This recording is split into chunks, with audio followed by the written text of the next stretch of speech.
यहाँ देखिए छात्रों का एक ग्रुप जो है दूसरी तरफ से आ रहा है, डाकबंगला चौराहे से दौड़ता हुआ आ रहा है। आगे तरफ आइए, ये देखिए एक अलग ग्रुप जो है वो पहुंचा है डाकबंगला चौराहे की तरफ से, दूसरे रास्ते से होते हुआ एक बड़ा ग्रुप पहुंचा है। किस रास्ते से आप लोग यहाँ पहुंचे? हम लोग डाकबंगला चौराहा से, हमारे साथी इधर रह गए थे, उसी को लाने आए। कहाँ रोक दिया आप लोग? आप वहीं बैरिकेडिंग के पास, गोलंबर के पास रोक दिया गया।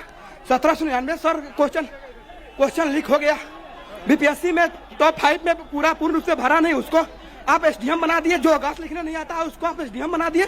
जो जिसको ब्रेकफास्ट नहीं लिखने आता उसको एसडीएम बना दिए। कल परीक्षा नियंत्रक राय क्या बोल रहे हो कि बिहार का युवक मतलब हाथी चले बाजार कुत्ता भौंके हजार, तो हम लोग इसका मतलब हम लोग कुत्ता तो कार्रवाई हुई, सस्पेंड कराई, उसको नौकरी से बर्खास्त करना चाहिए, उसको जेल होनी चाहिए।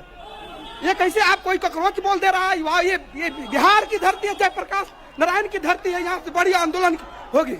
इसलिए सरकार से मेरा सम्माननीय मुख्यमंत्री श्री सम्राट चौधरी से आग्रह है कि सर आप 1799 दरोगा को पूर्ण रूप से कैंसिल कीजिए। क्या कौन कौन से ऐसे छात्र संगठन हैं जिनकी मांगे जो हैं वो क्या है, मोटे तौर पर बताइए, कितने छात्र संगठन? इसमें हम लोग का पूर्ण रूप से मांग है सर कि 1799 दरोगा कैंसिल होनी चाहिए।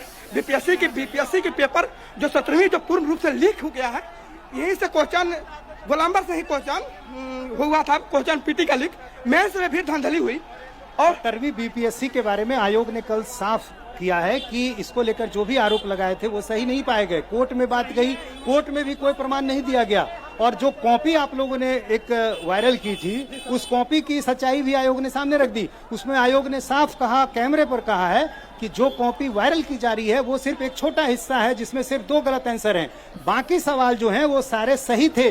जो तीसरे रैंक के अधिकारी चयनित हुए हैं उनकी कॉपी की बात मैं कर रहा हूँ। तो कई आरोप आपके गलत साबित हो रहे हैं, फिर सरकार कैसे मान ले आपकी सारी? यहाँ पर जो क्वेश्चन धराया, जो कला यहाँ पर सर हम यहाँ पर जो क्वेश्चन था, ये क्या गलत था जो पेपर में? देखिए जिस रास्ते से छात्र जा रहे हैं वहाँ आसपास की सड़कों पर का जो माहौल है, दुकानें जो हैं आसपास की अभी खुली हुई हैं, लेकिन चूंकि छात्रों का एक बड़ा समूह इसी रास्ते से आगे बढ़ रहा है और ये एसपी वर्मा रोड है, ये सड़क डाकबंगला चौराहे को जोड़ती है और इसलिए छात्र अब यहाँ से आगे बढ़ रहे हैं। यहाँ से आगे डाकबंगला चौराहे तक किसी तरह यदि पहुँच गए तो फिर वहाँ ये बैरिकेडिंग का सामना करेंगे। अब देखना ये होगा कि वहाँ बैरिकेडिंग क्या ये तोड़ पाते हैं, वहाँ से आगे बढ़ पाते हैं या नहीं बढ़ पाते हैं। क्या तैयारी की है बैरिकेडिंग तोड़ने की? तोड़ करेंगे बैरिकेडिंग, पहुँचेंगे, पहुँच करेंगे जी। वहाँ पुलिस बल काफी मिलेगी डाकबंगला मिलेगी कि तोड़ देंगे बैरिकेडिंग। लाठियाँ चल सकती हैं, वाटर कैन बाट खाने के तैयार हैं जी। हम लोग का एग्जाम 3 साल से नहीं हो पा रहा है। परीक्षा 23 बीएससी का सेकंड स्तर का। किस पद के लिए? वही कर्मचारी वगैरह के लिए ब्लॉक भी होता है जी। एएसओ बीएसओ सहित सभी लंबित परीक्षाएं कितने साल से नहीं हुई है?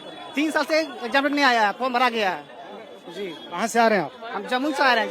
जमुई से जी। अच्छा, अपील की गई थी पहुंचो पटना? हाँ जी। किसी छात्र संगठन से भी नहीं जुड़े नहीं है। तो देखिए अलग अलग जिले से छात्र यहाँ पहुंचे हैं, कोई अररिया से आया है, कोई जमुई से पहुंचा है, कोई बेगूसराय से पहुंचा है। तो अलग अलग जिलों से छात्र यहाँ पहुंचे हैं और ये मार्च धीरे धीरे अब डाकबंगला चौराहे के करीब पहुंच गया है।